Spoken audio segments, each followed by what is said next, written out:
Hello! Hello! We are back again for the Cornucopia Productions channel. Now, if you remember last time we were here, we were starting our vision of Phase 1, which really just, involved a few casting changes and just kind of order of the movies and stuff like that, basically building up to the first Justice League movie. Now, eventually we'll get to work on Phase 2 as well. But we kind of had this sort of idea. I, genius, Adam Haig, had this.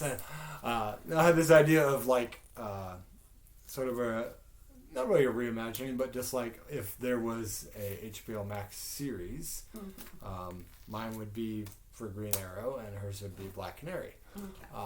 And then what we would do with those is that both those characters will appear on each other's shows, but Anna has people that she's casted, and I have people that I've casted in those roles. So what we'll say is kind of like what characters are going to appear, and then after we've each set our cast, then we'll talk kind of about how we envision it in terms of season, and now we will give credence to it as well. That I read a little bit of Green Arrow, but I've been kind of just doing some research the last couple of days, a little bit about some of the villains and stuff like that. So. By no means is this going to be like a huge, long, drawn out, this is from this exact comic, and this, this is basically like we're running a TV show. So, artistic license. Yeah, artistic license. Will most definitely be taken. Yeah. And that doesn't, some leeway. We like comics, but we're sort of, I've gotten into Green Arrow after watching Arrow. But there's also a lot of things they did on Arrow that were very, very bad. Felicity. But What's that? Felicity. I'm kidding. Or rather, Allicity, which is what basically runs the show. But anyway, we won't have any of that here. There will be no Felicity in this fucking show. I'll tell you that goddamn much.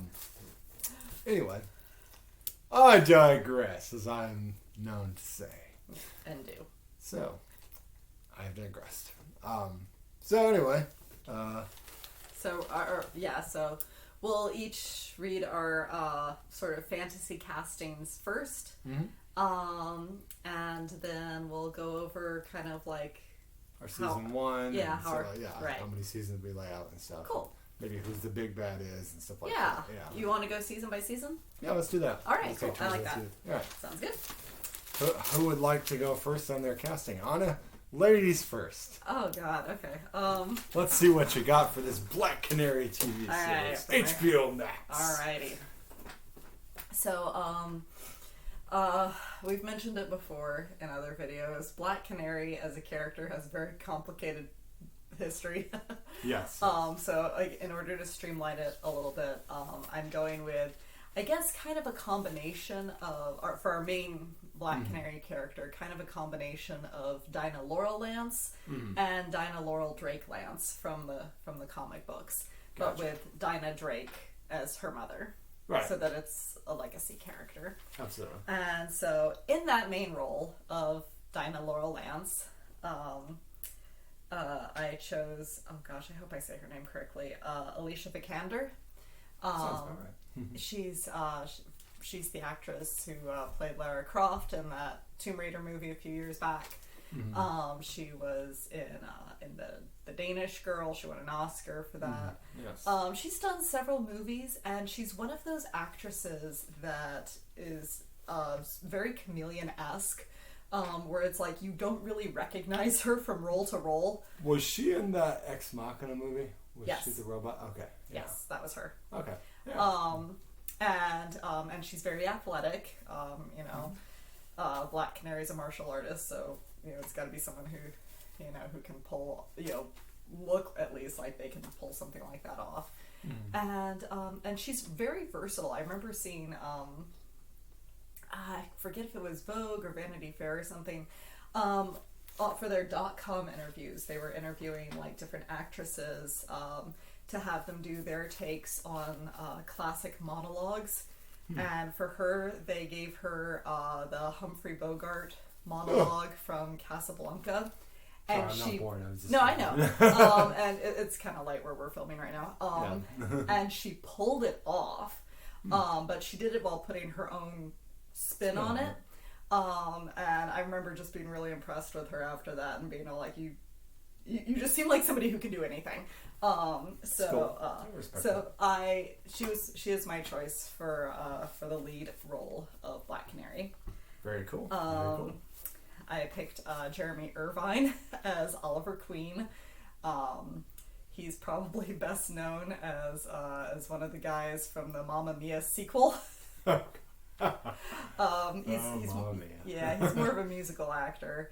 But he can dance, so that means if you can dance, you can move. If you can move, right. you can learn fight choreography. Exactly. And he's got the look, the look of that sort of young, kind of douchebaggy Oliver Queen front. Just put that little goatee on him, and he'd be aces. He also seems like if you can do a Mamma Mia film, then you've got to have that self-deprecating kind of sense of humor, kind of a lighthearted, well, this is happening, sort of thing going on for you. And for me, that's very much in keeping with Oliver Queen's character. Certainly. So I think he could pull it off. Very cool. So in the comic books, Ted Grant is often portrayed as Dinah's mentor and trainer. He's aka Wildcat, former member of the League of Assassins, and I am once again going with Frank Grillo because I am just waiting for the day that actually happens. I think he'd be perfect. Yeah, I think he'd be good. And her big antagonist slash frenemy, because it's a complicated relationship. Season 1. It's gonna be kind of throughout the series. Recurring. Okay, that's cool. Yeah, I got a few little. Yeah, and that character is Lady Shiva, and she will be played by Arden Cho. Where have we seen this actress? Teen Wolf. She was also in consideration for the live-action Mulan. Probably dodged a bullet there. Oh right, you showed me a picture. Yeah. No, she's very athletic, and she's done other things too that I'm blanking on at the moment. She's been quite successful post Teen Wolf, but she's got her role on that show is very action-oriented, and again, I'm so sorry that I'm blanking on the rest of her resume, but it's pretty diverse, the stuff that she's done. I feel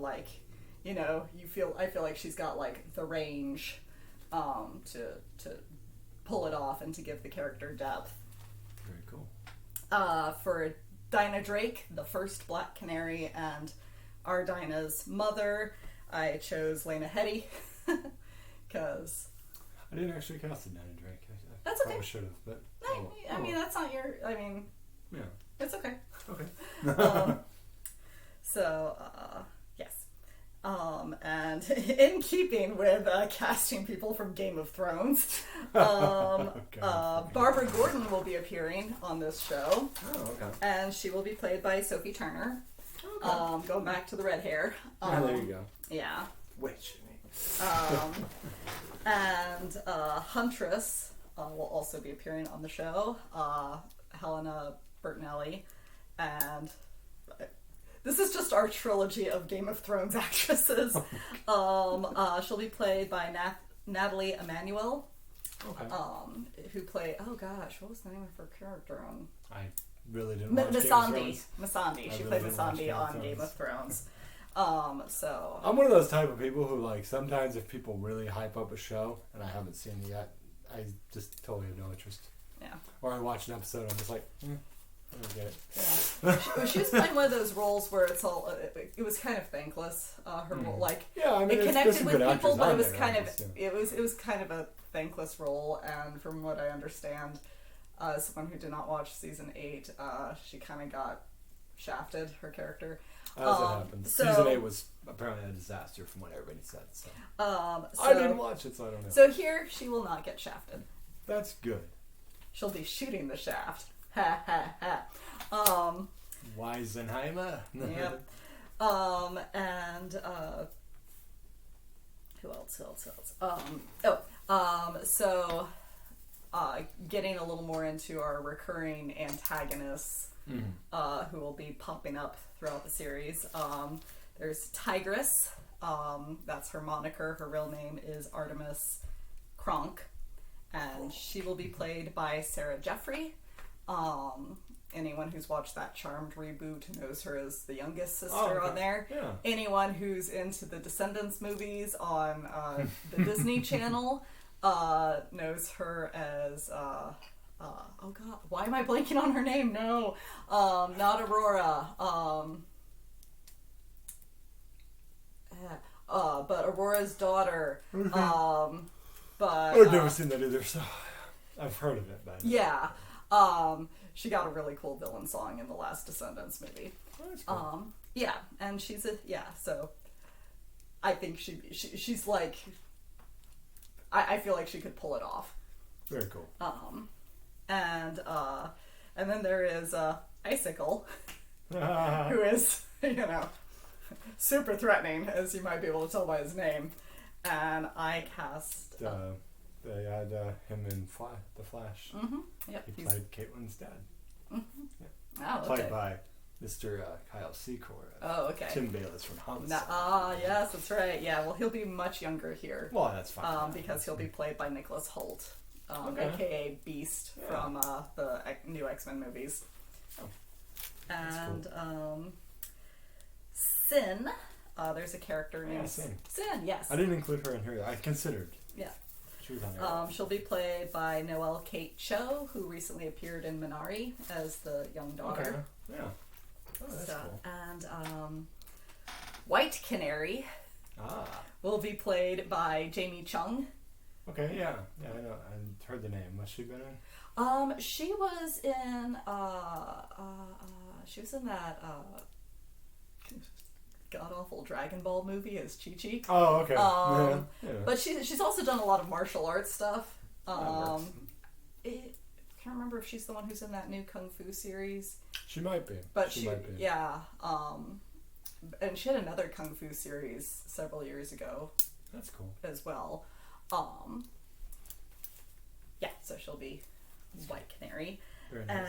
And then making a very brief cameo appearance on the show as Dinah's first husband, Kurt Lance, will be Alicia Vikander's real life husband, Michael Fassbender. Oh, nice. Oh, very nice. Very Okay, nice. so that's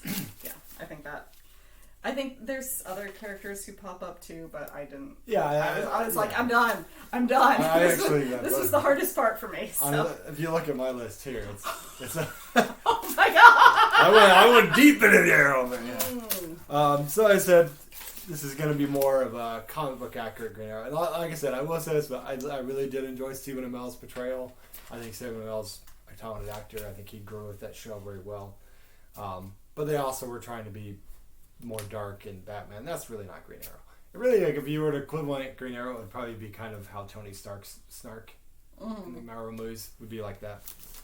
So, for those of you currently watching Falcon and Winter Soldier, there's a perfect actor, I feel, for Oliver Queen, and that would be Wyatt Russell, Kurt Russell's son. Just the little bits that I've seen of him in movies and even in the show there, he's got the comic type of thing that Kurt Russell has, and I think that really fits. Plus, he's got the blonde hair, he can do the facial hair. I think he's got that kind of style. Yeah, and he's got range as an actor. Yeah, he does. Like, he can go from light comedy to, portray much deeper emotions. Absolutely, absolutely. So that's going to be my Oliver Queen. Cool. So I don't plan on introducing her until, which I'll get into this in the season stuff, but I don't plan on introducing Black Canary right away, because what Arrow made the mistake of was many things. But like, hey, I'm going to be going out with you, but then I'm going to sleep with your sister. But then the boat's going to go down, so she's dead, but then she comes back. But you're still the love of my life, but you're baby. still the love of my life. At least for the first season. And they're just like, oh, why isn't this Endgame? Because you fucked it up from the beginning. Right? She's not Rachel Dawes from Batman Begins. That's what you basically try to do her. So anyway. Yeah. We'll sort of subtly tease her being out there as this hero and stuff like that. Yeah. But I went a different route. I went with Amanda Seyfried, who's getting, of course, some Oscar buzz and is nominated for that Manx movie. But I feel like she's really come along as an actress because she was in, Mean Girls and, Jennifer's Body, a lot of, movies there. But I think she's done a lot more different things since then. And she was really funny in Mean Girls. Oh, yeah, Mean Girls is a great film. But I've seen her do some other, action-y roles and thriller roles and stuff like that. And I think she's a decent-looking gal as well, which I think Black Canary is a bombshell at the end of the day. And not that that's like a big, oh, look at it, Right. But, I feel like Amanda Seyfried would look good in the fishnets and stuff. Leather jacket, I think it works. So that's who I'm going with. Plus you get some of that Oscar-nominated cred there. So for Roy Harper, I wanted to go a little bit younger. I sort of made him, I think about 20s or something like that.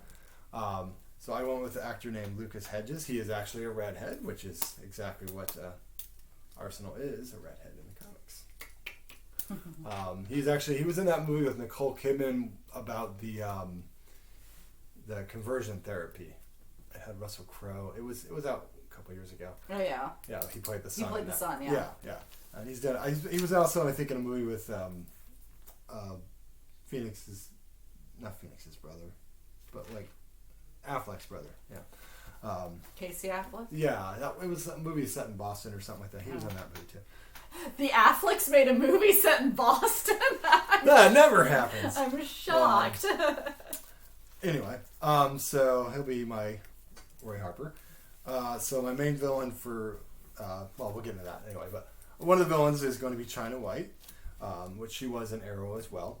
But I decided to go with an actress who I think deserves a lot more respect. You might remember her. She was actually on Arrow, and she played Katana on there, and she was also in The Wolverine. Her name is Rila Fukushima, I believe is how that's pronounced. Who's she going to play? She's China gonna play White. Oh, so cool. Play a villain this time because she's pretty much played a hero most of her time. But I feel like she has the range to do it. I think she's got a good look. She's martial arts and stuff can do that well, and I think she will be a good catalyst and stuff.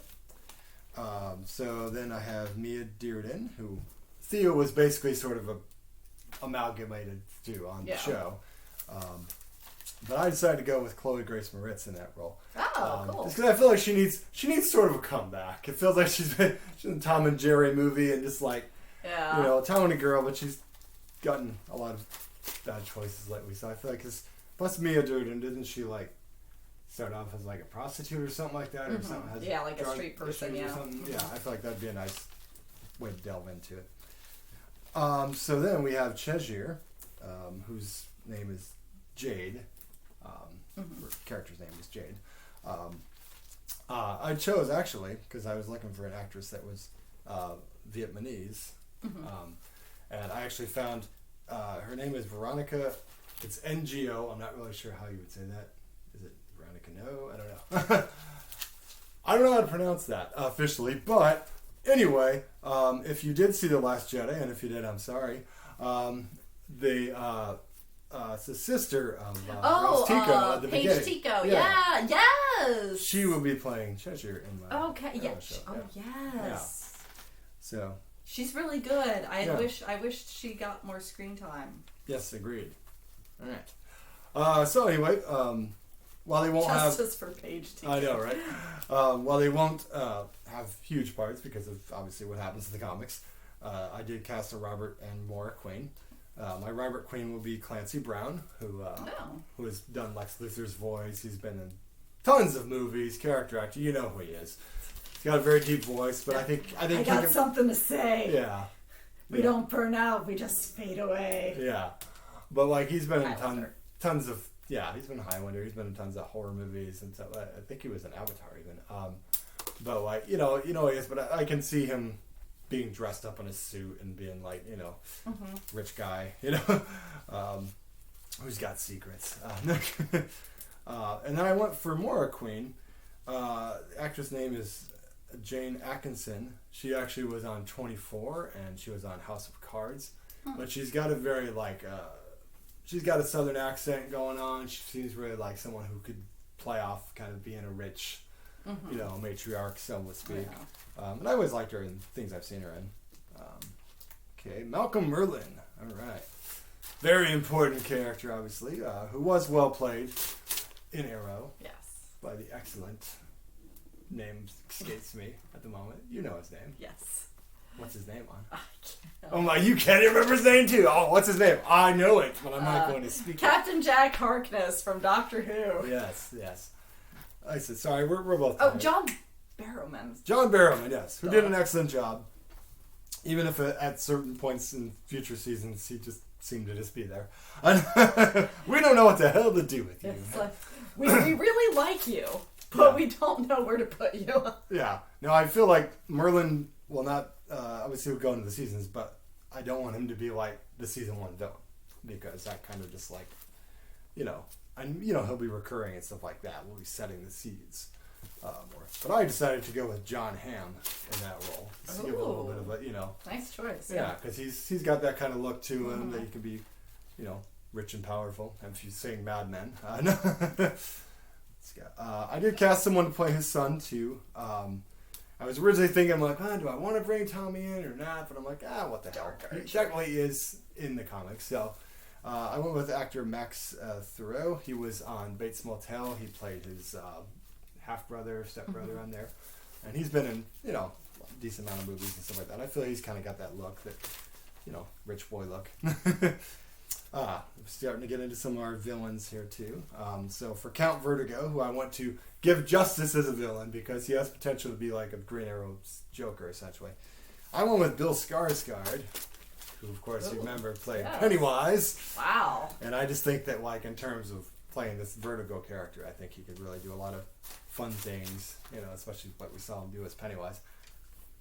Then we got Shadow, who will be kind of training Oliver Queen, and she was in the Arrow show. I just got an image of Count Vertigo's eyes just going... Yeah, I know. Exactly. Well, you can do some... because he's got this whole equilibrium thing. For Shadow, I went with... Tomlin Tomita, a.k.a. she played the Kimiko in Karate Kid Part 2.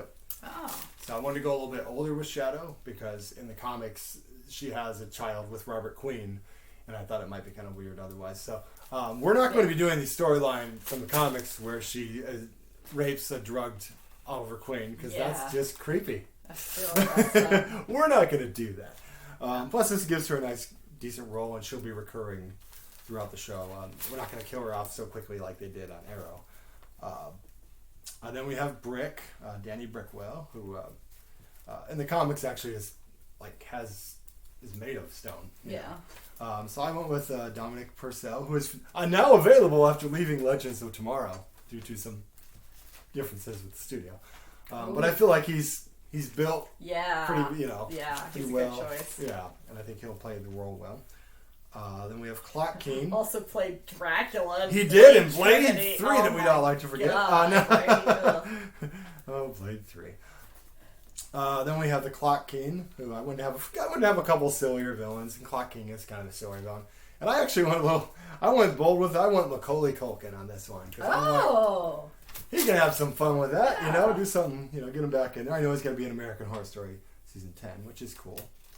And I am bringing in at least one prominent Batman villain, the Riddler, because he has appeared as a Green Arrow villain recently as well, on occasion. So I will be having David Tennant play that role, because that's been a fan-casted thing for a while. I like that, yeah. Come on, it's David Tennant. You can't go wrong. Right. Then we have Komodo, Simon LaCroix, almost like the drink LaCroix. So because of that last name, I'm like, I feel like I should get an actor who's from Louisiana.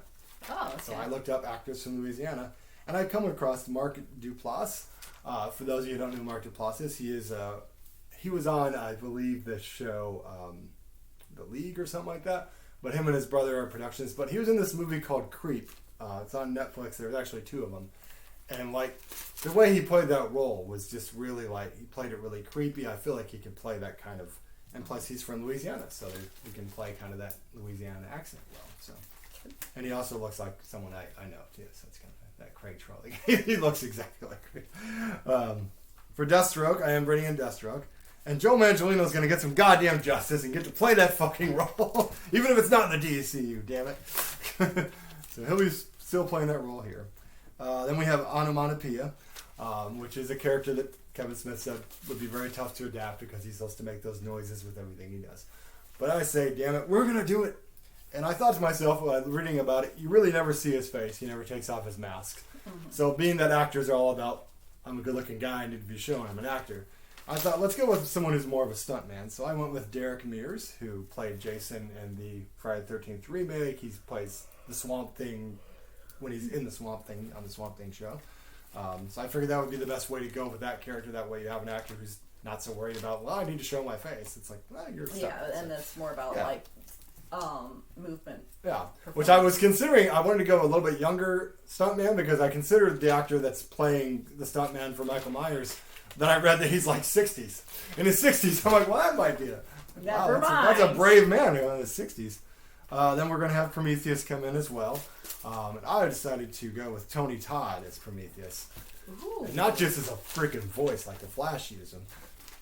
Actually as Prometheus. Because Tony Todd is friggin' awesome. He's got that nice, creepy voice.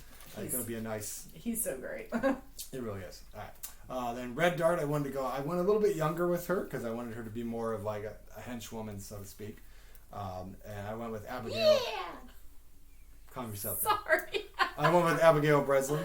She's in the Zombieland movie, so she's doing a little bit of action. I think that'd be a good role. For Cupid, who's, in the comics, she becomes an archer. She's a former cop. Kind of becomes obsessed with Green Arrow and all that. I went with Emma Roberts because she knows how to play crazy pretty well. So she'll play Cupid. Connor Hawke, I went with a kind of unknown actor. His name is Cameron J. Wright. He's a mixed race actor. Connor Hawke is supposed to be mixed race in the comics. Arrow didn't follow that, but I think he was in the movie The Tall Girl, which I guess you got to get your start somewhere. If anyone's heard of that movie, Tall Girl. Oh, God, yeah. It's super terrible. But hey, you got to start somewhere. So we'll give him a dang roll. I wear a size 10 Nike. Men's. So oppressed. Size 10 Nike. So oppressed. Beat that. So oppressed being tall. So, let me tell you, as a tall person, I'm so oppressed. Then we have Amiko, Queen. Will be played by the actress Maggie Q. She's been in several things. Mm-hmm. And then Dante, which would be the leader of the Ninth Circle. He was played by Adrian Paul from Highlander show fame and Arrow. Yeah. I'm going to go with John Cena, who was, he's on Chicago PD. He used to be on Homicide, Life on the Street. But I think he's kind of got that look for the character. Yeah. So that's all my castings finally. Good God, Adam! All right. We are about 20 minutes into the 27 minutes in the video. That's good, though. I thought we'd be a lot later in this. I was going, I thought I was 45 minutes into so. Okay, so talk a little bit about your season 1. All right, so we're going season by season. Okay, yep. So basically the general idea for season 1 is that this is going to be what establishes her as the Black Canary. Absolutely. Of Star City. So in episode 1, I just have like little synopses here. That's fine. No, that's pretty much what I have. Black Canary fights. You got a whole episode laid out, huh? I didn't go that far. I just kind of said, here's basically what's going to happen in season 1. The Black Canary fights the sportscaster. What the hell? The sportscaster. He's kind of, I think he's kind of a golden age villain. He's kind of cheesy. It's basically just kind of to establish her as sort of a street level hero. That's fine. So yeah, she's gonna, and it will play into later seasons. Okay, that's fine. That's fine. He's kind of a one shot, but he's gonna leave a ripple effect. Okay. She fights a sportscaster. See that straight face. Just keep going. Sorry, and then the episode will end with our big bad arriving in Star City. Our big bad for the season, anyway, which is the Order of the Crimson Crystal, which is just a name I really love.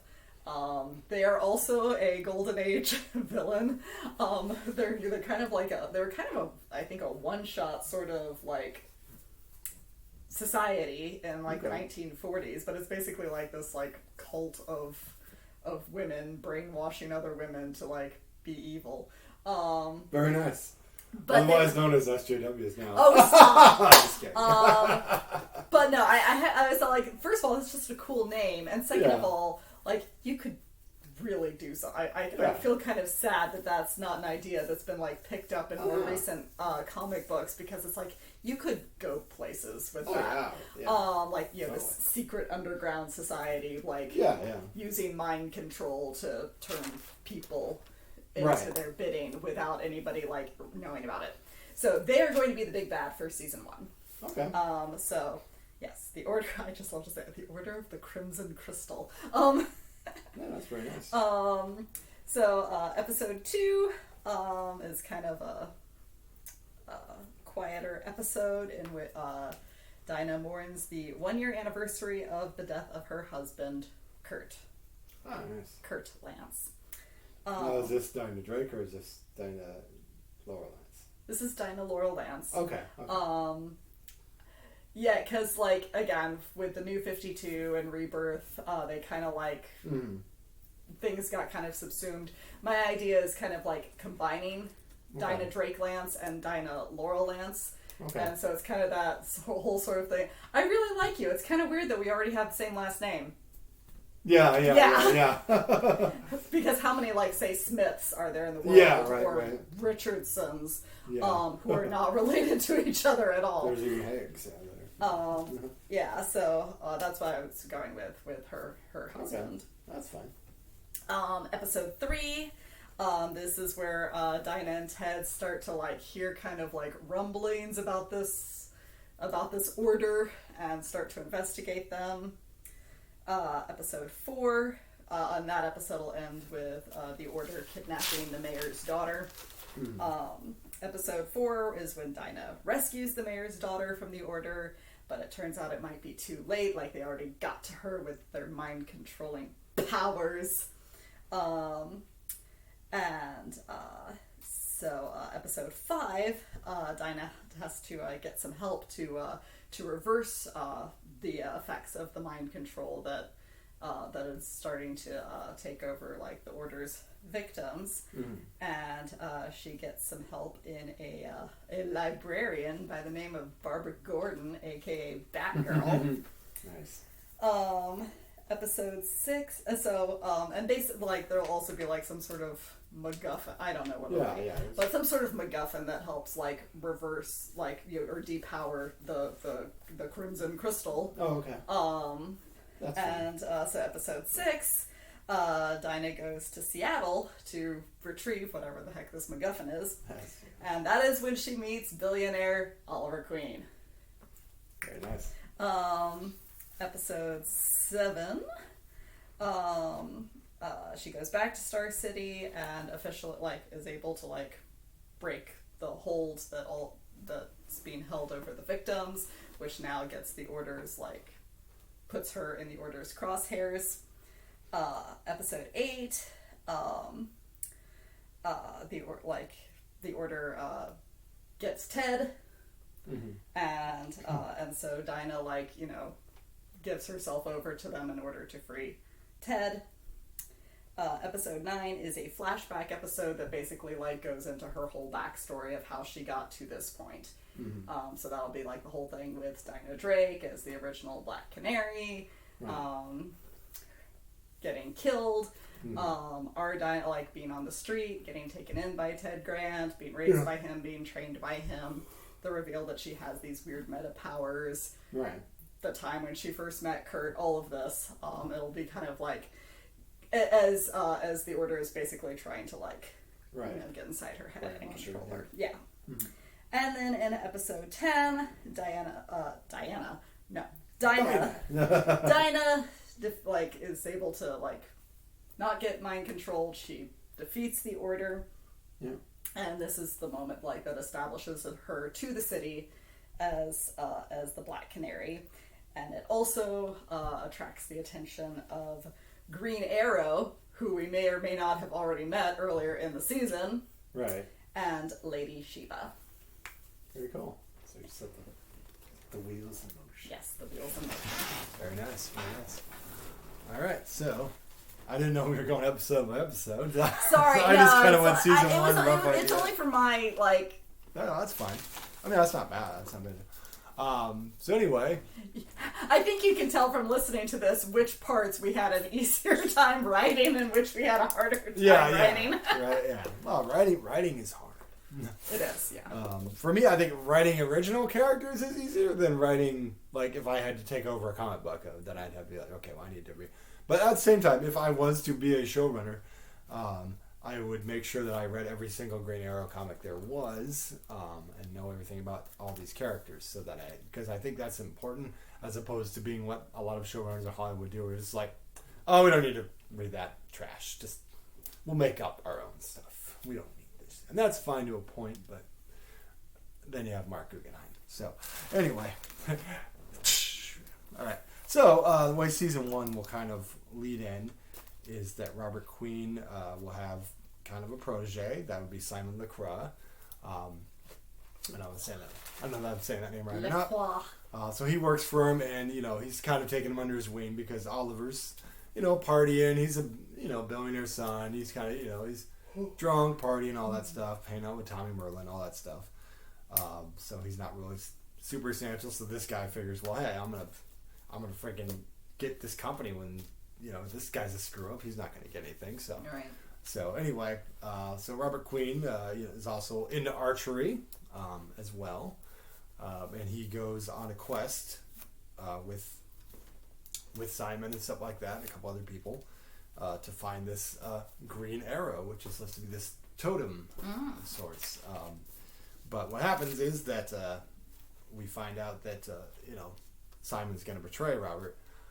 Because they kind of start saying, well, why are you running this guy? Well, you're never going to get this company this way. Why don't you just take it now? So basically, he's going to just try to, he basically kills Robert Queen. And we'll still see that. We'll still see Robert Queen periodically through flashbacks and things like that. We're not going to go overboard in the flashbacks like Arrow did, but occasional flashbacks are fine. So it's not like we're just having this actor in there. I'm here for one damn episode. But it'll unfold over time, of course. So that'll, of course, affect Oliver. So he's goes on the boat and all that. What he doesn't know is that China White was trying to invest into Queen Industries and things like that. And Robert Queen, once he found out she was involved in heroin dealings and stuff like that, wanted nothing to do with her. So her plan was to take out Robert Queen, but when she's already gotten word that he's dead, she's like, well, I need to take out the son, too. So she finds out that he's on a boat and basically sets... On a boat. Sets a bomb, which he ends up escaping, and then he gets stranded on this island. So kind of the similar thing. That's how he becomes him. And of course, once he figures out that it's, which I just like, he will meet Shadow on the island, and she'll help him kind of get off the island. But also, she knows a little bit more about China White and has had dealings with China White in the past. Say China White one more time. China White. And so Shadow's going to help not only, get him off the island, but also train him how to fight and also how to use arrows and stuff. Building himself up to the Green Arrow and stuff like that. So basically, that'll be the first couple episodes of just be, training on the island and then getting off the island. So we're not going to spend the whole season of flashbacks going, here I am on the island, here I'm on the island, here I'm on, Right. But that was fine for what Arrow was doing.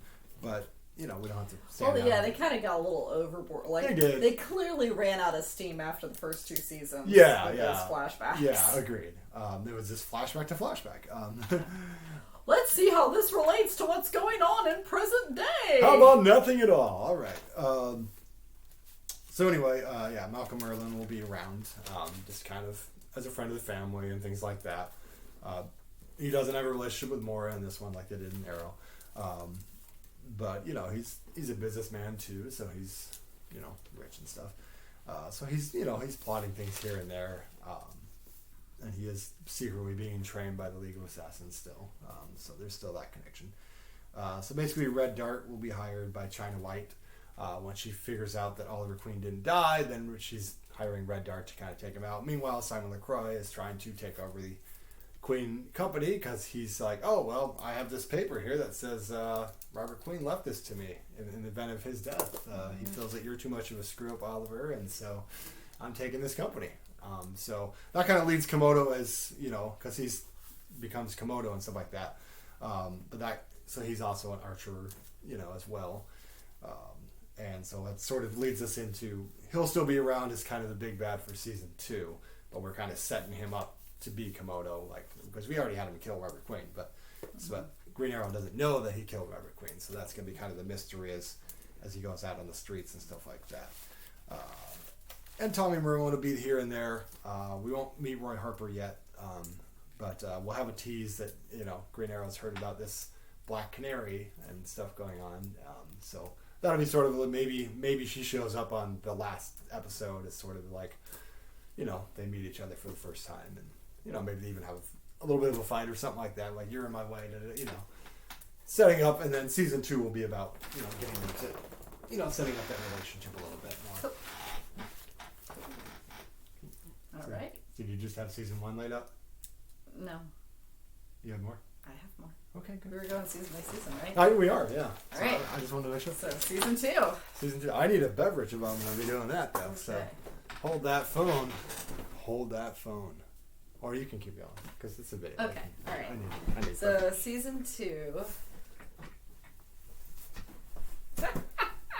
Pardon my ass. All right. Okay. What's the door sticking on? Okay. So season 2, episode 1, will sort of will begin with Tigris, the villainous Tigris, arriving in Star City to avenge her father, Sportscaster. See? Because I told you he was going to have a ripple effect.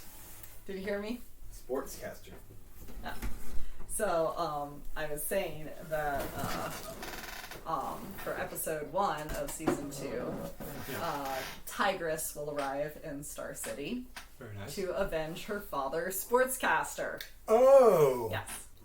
Because Tigris's whole deal... My hands froze. That's weird. Yeah. Tigris's whole deal is that both her parents, were, criminals. Yeah. So she's basically been raised to be a criminal. Right. And, and to fight for evil. But the thing is, Black Canary did not kill Sportscaster. She did not do that. Tigris doesn't believe her. Gotcha. Episode 2, Shiva, so basically the end of that episode is Shiva just being Tigris, shut up. And episode 2, Shiva basically wants to turn Dinah to the dark side. She wants her to be on, fighting alongside Lady Shiva for villainous means. Right. Episode 3, Ted's past comes back to bite him in the butt. Namely his past as a former assassin from the League of Assassins. Episode 4, the Black Canary and the Green Arrow reveal their secret identities to each other, because why not? String that along, for forever.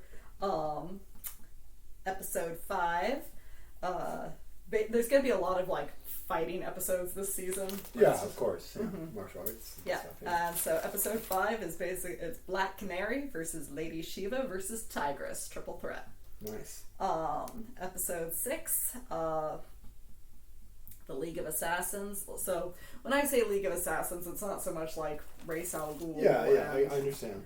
Yeah, it's basically kind of the lowest tier of these guys. Yeah. Who have basically come to right. Avenge, revenge Ted. And so Black Canary and Lady Shiva will actually team up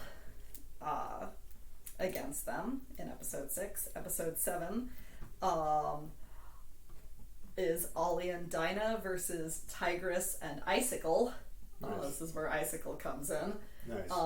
And basically it'll be revealed through exposition that Oliver has already fought Icicle in Seattle, and so Tigris and Icicle are like teaming up against, like, we have common foes. Let's team up. Right. And basically, Oliver's gonna like dub this like, this is the worst double date ever. Nice. Because we already know that Oliver and by this point that Oliver and Dinah are together, as they should be. Yes, and but this is also going to be the kickstart for Tigris and Icicle getting together. Oh, okay. As they are in the comic books. Oh, okay.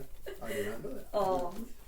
Episode 8, Ollie and Dinah will go to Gotham City, since in episode 1 Barbara helped Dinah out with a thing. Yeah. So now they're going to Gotham to help Barbara out with some issues that she's having with the League. Gotcha. So some give and take kind of building up to Birds of Prey. Very nice. This episode is also going to introduce Helena Bertinelli. Cool. So starting to get her into the swing of things as Huntress.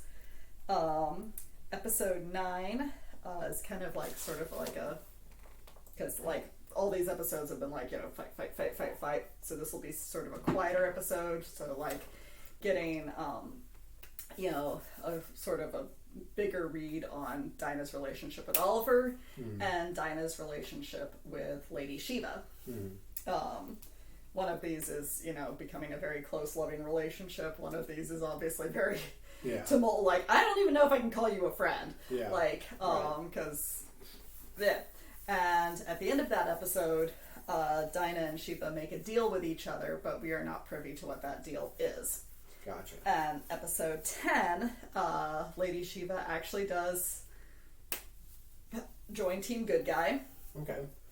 To help defeat the League. And then at the end of the episode, Dinah holds up her end of the bargain that we did not hear in the previous episode, which is that she and Shiva are going to switch places. Lady Shiva is going to stay in Star City as a vigilante for forces of good for 1 year, while Dinah goes back to Lady Shiva's stronghold and trains there. And basically the hope is, their mindsets is that someone's ideology is going to break. Right. Someone is either Lady Shiva's going to, kind of soften up and, realize that what she's been doing wasn't good and, start to go more towards the good side, or Dinah is going to lose all of her, hopeful optimism. Very nice. So that's the end of season 2. Very nice. Thank you. Very nice. I'm going to keep saying that. Make this video longer. Anyway, it's going to be our longest video ever. Whatever. They'll watch it. Anyway, Green Arrow season 2. Like I said, we'll get more of that Green Arrow and Black Canary dynamic going on. Mm-hmm.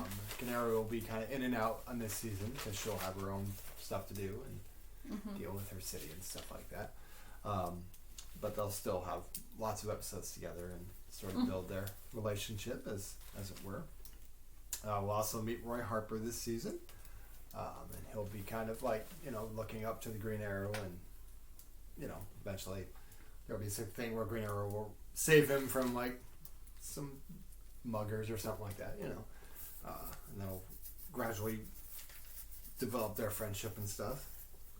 And then Komodo has hired Brick and the Clock King to kind of work for him to kind of help him continue to take down Oliver Queen, because he knows Oliver Queen is out there, and now he's starting to learn about the Green Arrow as well. And he hasn't quite figured out that he is the Green Arrow yet, but that'll be kind of building as the season goes on. Let's see, so China White, she's locked up. We didn't kill her off. I forgot to mention at the end that they had a big fight and stuff like that. But yeah, China White. Big fights. Yeah, China White and Red Dart, they're out of the picture for the time being. They might be back. You never know. But they're locked up at the moment. So basically, it'll come down to Clock King will be, like I said, we'll be sort of setting little clock type traps to kind of distract Green Arrow from what Komodo's doing, which is slowly taking over his company, slowly kind of, Similar, a little bit similar in vein to kind of what they were doing in season 2 with Deathstroke a little bit, but more or less. But yeah, and Brick's pretty much the muscle there, so he's going to be there to kind of, injure Ollie and stuff like that. I don't want to full go on Bane with him, but I definitely want him to be able to cause some, slight serious injury to Oliver Queen, so that it kind of, not a broken back necessarily, but just something that like maybe breaks his arm or something like, something that he's so show he's without dismembering him, as what happens in the yeah, exactly. So anyway, as he realizes he's kind of outnumbered, we'll build towards him needing help, and Roy Harper will suit up as Speedy, and Black Canary will come back in as well to kind of help, and they'll have kind of a big 3-person fight. They'll unmask Komodo and realize that he was Simon LaCroix, and then it would be him exposing Simon LaCroix as killing his father. LaCroix. Whatever. I don't care. I don't give a crap. I'll say his name wrong. Is he going to take it personally? He's not a real character. It's just funny because we live in Washington State where they make LaCroix seltzer. Whatever. I don't have to say it right. He's not a real person. He's not a real person. Anyway. But yeah, so basically once he realizes who he is, they have a big fight. I don't know if I want to kill Komodo off yet, but I would definitely have him take it out pretty well. The rest of the guys will be arrested. And yeah, so then he'll get his then he'll take over Queen Consolidated and be back in charge as he should be. And Komodo will be put away for a while. And then it kind of will wrap up season 2. And then, him and Canary will have a nice, moment together. We'll start to see the seedings of Malcolm Merlin's villainy and stuff. Ooh, so, cool. Sort of leading, that is sort of a cliffhanger. Nice. Very so cool. That is season 2. That's season 2. Awesome. All right. So Black Canary season 3. Yep. All right. So episode 1 is going to be kind of fun in the sense because for one episode only, this is no longer the Black Canary show. This is the Jade Canary show. Oh, nice. Yes, because that's Lady Shiva. Okay. Lady Shiva's hero moniker. Okay. It's the Jade Canary. Yeah, she that's literally like she calls herself the Jade Canary. That's cool. And she's basically like doing Dinah's thing, defending Star City. Not doing Oliver Queen. Yeah. But like he is trying to befriend her, but like he acknowledges like this is weird and I miss my girlfriend. Right. So that's episode 1, and then like the end of episode 1 will be all like, oh, there's Dinah, all the way on the other side of the ocean. Yeah. So episode 2, we're back to this being Dinah's show. Is basically her training with the Brothers in Silk, which are like this high-ranking like martial arts group. Yeah. And it's very like intense, torturous training. Yeah. And there's also someone else training along with her who is a little girl named Sin. Oh, nice. Yes. And Sin is she's Asian, and she's an orphan, and like she literally has no other name but Sin. Nice. In an effort to like dehumanize her and make her feel like this is all You're she's Sin. like this is all she's good for is to fight. So in episode 3, Dinah is trying to encourage Sin to be a kid, have a childhood, you're more than this. You can. It's okay. You're a kid. You can be a kid. Episode 4, Dinah learns that the brothers, the whole thing that they're training Sin for is to replace Lady Shiva. Oh, okay. And they're going to have her assassinated. Oh, wow. And so Dinah secretly sends a warning back to Star City, so just to give Shiva a heads up, and the brothers may or may not be aware of this. We don't know yet. So in episode 5, because again, as the Jade Canary, Lady Shiva has been basically doing what the Black Canary does. The Black Canary does not kill people. Right. But the Jade Canary does by the end of the episode. Gotcha. Yeah, because this is just not who Lady Shiva is. It's Yeah. basically what the message of that episode will be. Episode 6 by, excuse me, by, on the flip side of that, this is the episode that establishes that Dinah is not a killer. Gotcha. Even if she tries to be. Like, that's just not who she is. Yeah. Yeah. Episode 7. Basically this is when it comes to light that the brothers are like, yeah, we know. Yeah. We know what you did. And so Dinah has to book it out of there. Yeah. And she takes Sin back to Star City with her. Cool.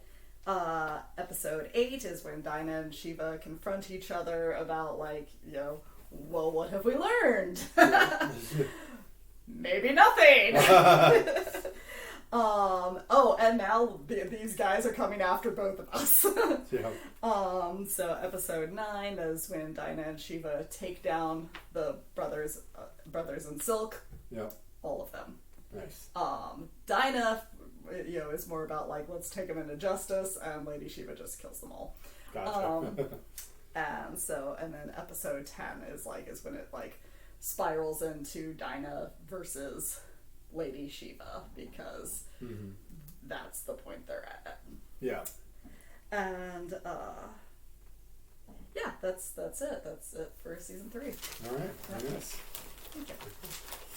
Yeah. Basically, I want the brothers in silk to be like, I don't want them to be like, oh, we're super dynamic. Yeah. But I don't want them to be the Hand. No, we don't want the Hand. They're yeah. Yeah. No, we don't want the Hand. We don't want. Sure. They're not boring. Yeah. They got to be the villains for like this whole season. They can't be boring. Right. Okay. So season 3, we open up with basically some assassins coming into town. Cheshire will be there. Cupid will show up. Onomatopoeia is going to show up. Onomatopoeia is actually going to, before the season is over, is going to kill Oliver Queen's mom. So that's how we're going to kill her off. If you actually have read the comics, the original way that they die is killed by lions on a safari, which I thought sounded stupid. And there's no real, like, it's not like he's going to be like, I will get those lions, you know. So make it more personal. So while we took out Komodo, now he'll be after the person who killed his mom, which will be Onomatopoeia, who was hired by Prometheus, who will be our main villain, played by Tony Todd, of course. And he'll be a huge force. He will injure Roy Harper, which will lead to Roy Harper's addiction issues that did happen in the comics. Yes. So, and he'll be look at him. Yeah. And those of us who know that iconic. Yeah. And Black Canary will befriend Mia Dearden and kind of bring her into the fold, and sort of mentor her and stuff like that. And then she will eventually take on the Speedy moniker because Roy Harper is having his issues. Roy Harper does have sort of a thing with Cheshire. In the comics, they have a kid, but ironically killed by Prometheus, which we're not going to do here because there hasn't been a kid born yet. But so yes, what else we have? He'll start to, once he gets through his addiction issues in one episode. No, I'm just playing. But they get him help and all that, so he'll kind of largely be sort of out of the picture. Roy Harper will be for a little bit, and that's so they can train Mia Dearden and stuff like that. Obviously, Arrow is going to take out Onomatopoeia. He injures him pretty severely. Like I said, we never see his face. Cupid at one point does kidnap Arrow just to kind of torture him a little bit, you know. So, and then he's trying. Like I said, this whole time he's trying to find. He's taking out Onomatopoeia. He's taking out these people, but like he hasn't found Prometheus yet. So then Prometheus will arrive. He'll he'll take out Mia Dearden for a little bit, not kill her, but like once again take her out of the picture. So it's really coming down to a big one-on-one showdown, which of course the Black Canary will show up to help him out and stuff like that. But he'll have some backup and Cheshire and stuff like that will be kind of helping out. So they'll have kind of a big 2-on-2 battle. Cool. Prometheus will be taken down finally. But then, as our little teaser for season 4, Malcolm Merlin is meeting with the Count Vertigo and says, "I think it's time to unleash our plans." Ooh, nice. Yeah. Very cool. Yep. All right. So season 4 by Canary. So because season 3 was all about Dinah, like establishing her identity. So like now she's kind of like carrying forward into season 4 with like a new confidence, an even higher level of training than she had before. So this is the season that's going to establish her as a leader.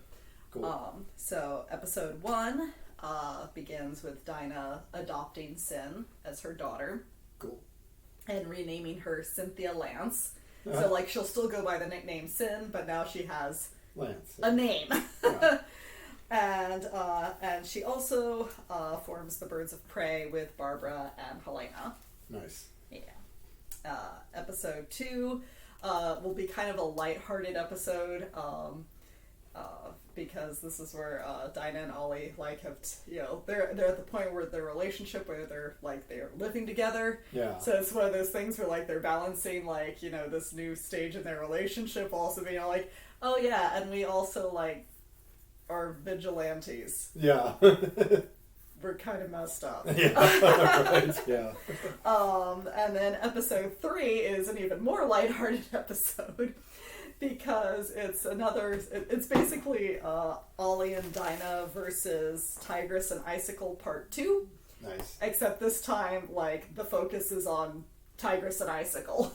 Gotcha. So it's like a day in their life, except, like, as villains and, basically just everything from their perspective. Gotcha. Episode 4 is basically this is basically like a trilogy of kind of lighthearted episodes before things get like weird. Gotcha. So like the kind of the thing in the comic books where it's all like Dinah's gonna be a rock singer. So this is the episode where like she like that's her new front for herself. Is that she's as a rock singer. But, and because I was, at this point, I was kind of stealing a little bit from my Birds of Prey movie stuff. This attracts the attention of Black Spider and Savant. Nice. I didn't mention this earlier, but Savant would be in the premiere episode of this season. Oh, okay. As seemingly like that one-shot villain that's been leading off each of these seasons. But Yeah. it's all like, surprise. Yeah. He wasn't a one-shot. He's working for this guy. That's cool.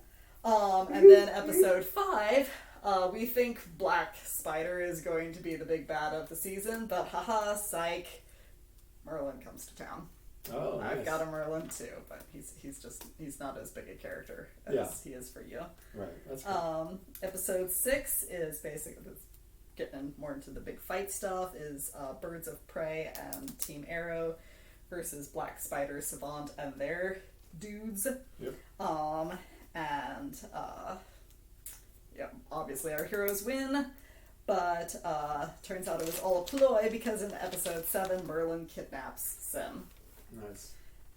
Episode 8, there's we're gonna have a little bit of a relationship drama with Dinah and Ollie, because there's some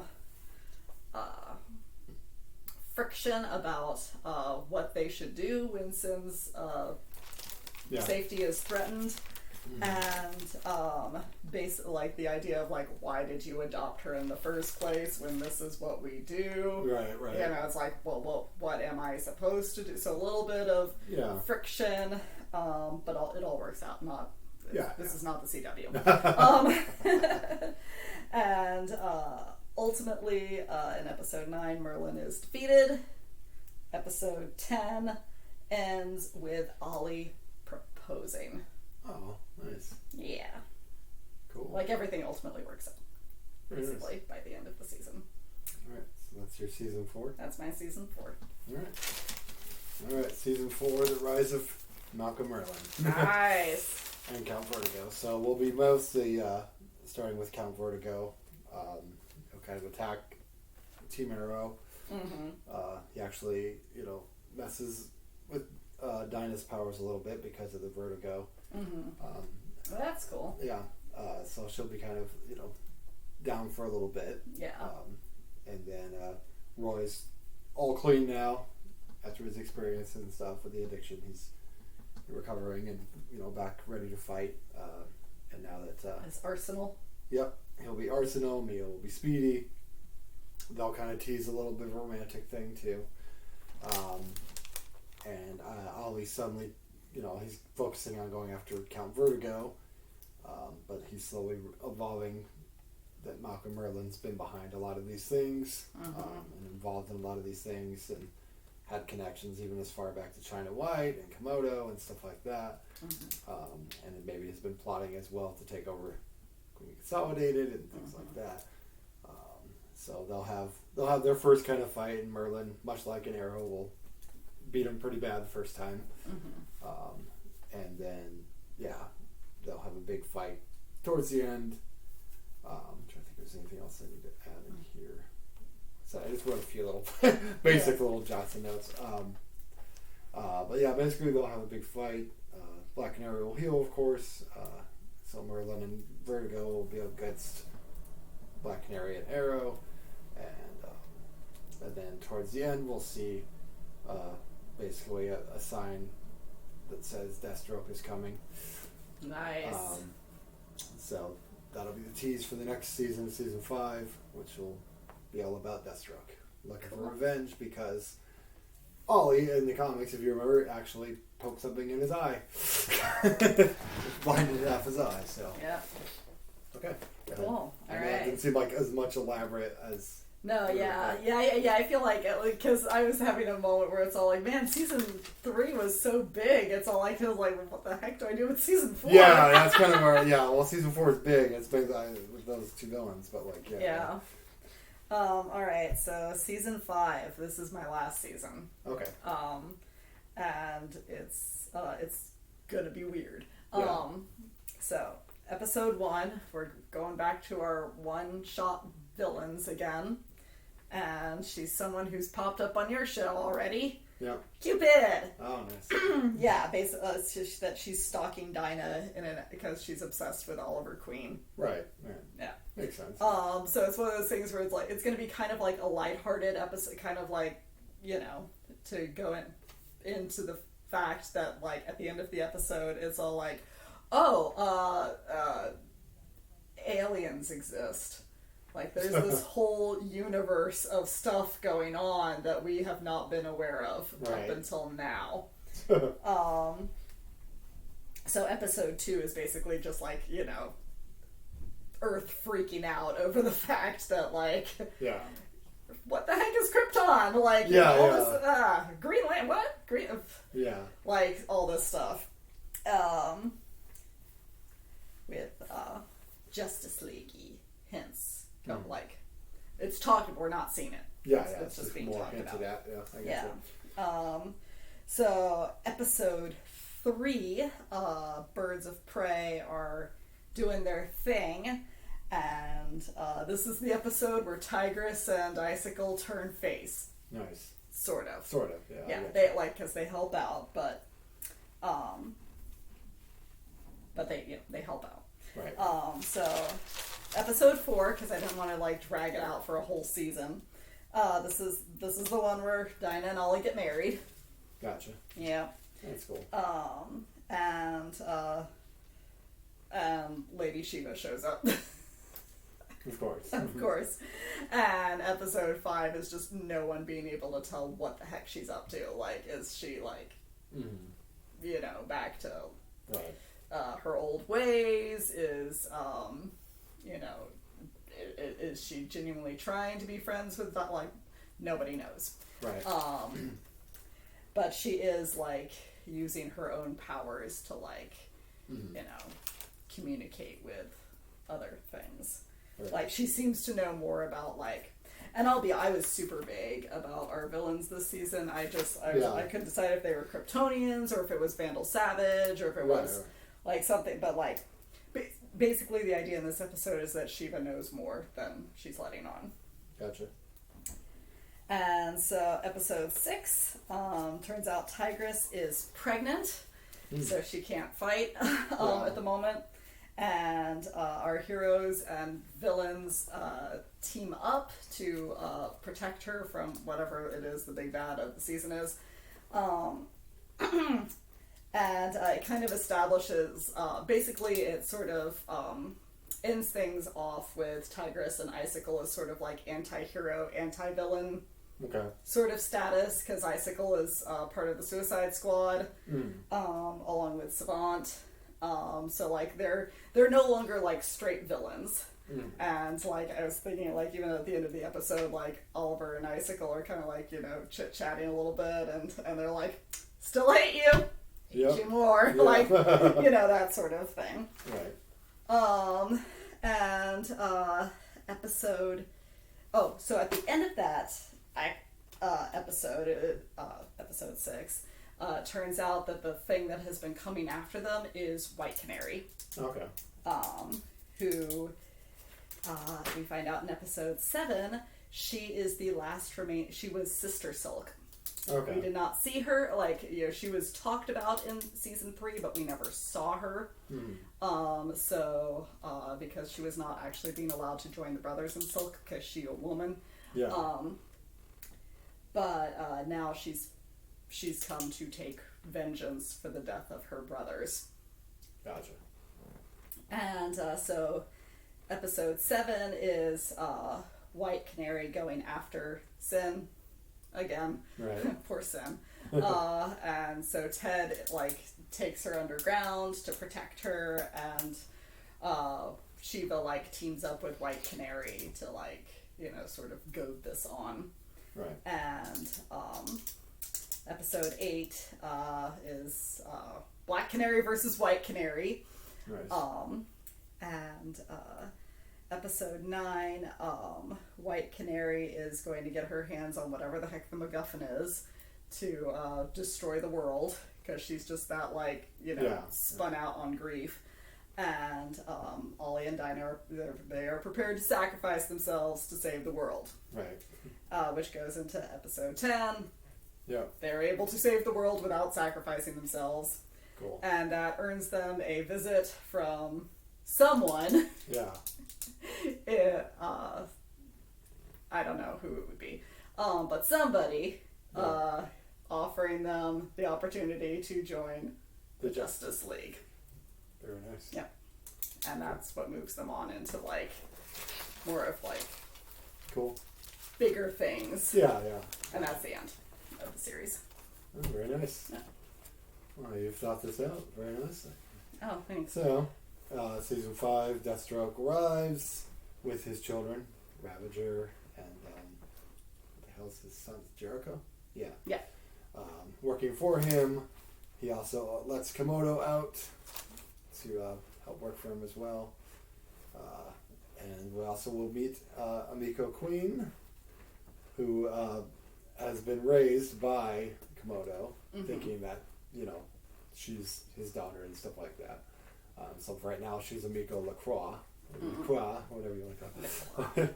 We'll also meet Connor Hawke, so we'll find out that he has a son, okay. which will cause a little bit of tension. Yes. But not the stupid Felicity tension. Yeah, more like this is this was before we met. This wasn't, you know, I didn't cheat on her, nothing stupid. Because this is not the CW. Yeah. This is prior to the relationship. It was when he was partying and things like that. Yeah. We also start to see that Malcolm Merlin's not dead, but he's locked away, and Tommy Merlin starts to suspect of Oliver Queen being the Green Arrow, and now he's kind of becoming obsessed with that as well. And also, like, is that mad at him because of his dad and stuff like that, you know? Get your Harry Osborn, you know, type of thing going on There we go. I figured Avenge me! Yes, avenge me! So Deathstroke will definitely, you know, kill some citizens. He'll kill the mayor. He'll kill, you know, he'll definitely leave a lot of things things in his people in his wake and stuff like that. Eventually, Jericho will end up turning against him. So kind of Oliver Queen gets to him and stuff like that. And we'll do more with Emiko. Emiko will realize that she's actually Shadow's daughter that she had with Robert Queen, making her Oliver's half sister. Exactly, which also means Robert Queen was not the nice, loving father you thought he was because he was cheating on his wife. I think we'll get more to that though in season 6, which I had to do a season 6 because I had so many storylines to get in and villains to get in. So there's a big blowout, big fight. There's, much like you, I also had some hints of the Justice League. That there's a thing out there. Cool. But as we see at the end, there we will meet Dante, who is meeting with the totally not dead Moira Queen. Because what I actually forgot to mention, when she was murdered, it was through an explosion in a car. But we never saw a body because it was an explosion. And if you never see a body, they're not really dead, according to comic book logic. So that will lead into season 6, which will be the Ninth Circle, which Moira Queen is a part of, Brick is a part of. Pretty much, if you were ever a villain in this season that wasn't killed, you're pretty much connected somehow to the Ninth Circle, which will be a huge thing of season 6. Be these reveals. He's obviously distraught because his mom is alive and evil. Emiko does turn on them. Shadow is also a part of it, which is a huge turn because she was his trainer and there's a personal. So maybe a little bit on the Lady Shiva thing there, a little bit, because she was someone that was a mentor. So then there will of course be a big battle. Tommy Merlin will actually side with him. Malcolm Merlin will actually sort of turn against him, seeing that this is wrong. So Malcolm Merlin actually does help them, but he's still evil. But he's just evil for his own purposes. I would have Komodo be officially killed in this one. The final battle is sort of vengeance for his father. And then, I would have Moira Queen obviously realize too that she had been brainwashed by this group as well. So she'll sacrifice herself and die too. Again. And then I would follow up with that Justice League thing in similar vein, in that they would also be recruited. But it would be a Green Lantern that would show up. Specifically Hal Jordan, who says, want to go on a road trip. And from the comics, which Green Arrow and Green Lantern want a road trip. Cool. So that would be kind of how the show would basically end.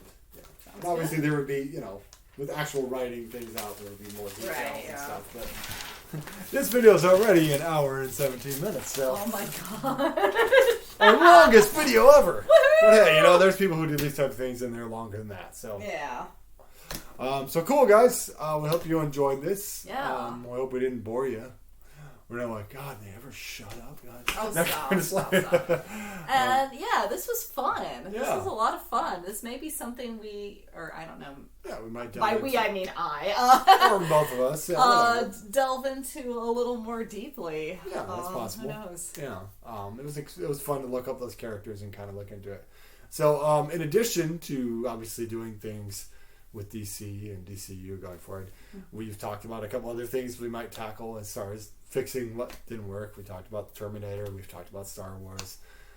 We've talked about the Dark Universe, Universal. So be looking forward to videos of that soon, where we will try to fix some of those problems that happen with those movies or those TV, things like that, things that could have gone better. So cool. We hope you enjoyed our proposals for HBO Max series for Black Canary and Green Arrow. Have a good night. Bye.